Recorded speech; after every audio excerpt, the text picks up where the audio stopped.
I've sat in the interviewee chair and I've also been the one deciding who gets the job. The series is everything I wish I knew before. Something happens the moment you walk out of an interview. The interviewers get together and they talk about you, and you never get to hear what they say. Since I've been in that room, let me tell you what actually gets said. First, we don't just talk about your answers. We talk about your presence in the room. Did you actually want this job, or were you just trying to test your luck? The other important aspect is discussing the questions you asked us.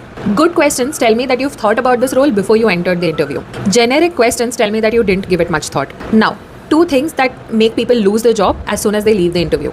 Number one, being forgettable.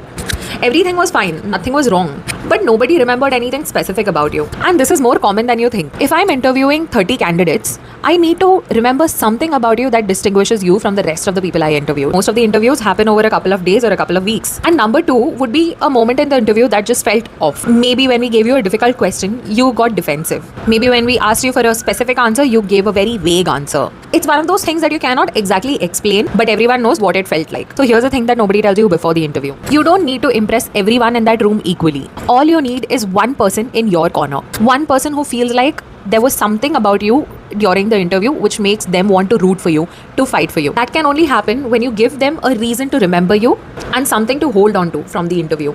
It could be a genuine story, a specific question, or just one honest moment that they did not expect from you. Because when the decision is being made, this would be the one person who would root for you and who would take your name. So before you leave any interview, ask yourself this one thing. Did I do something, or did I say something that would give someone in the room something to remember me by? Follow for the last episode. I'm going to tell you why I once hired someone less experienced than everyone else who applied.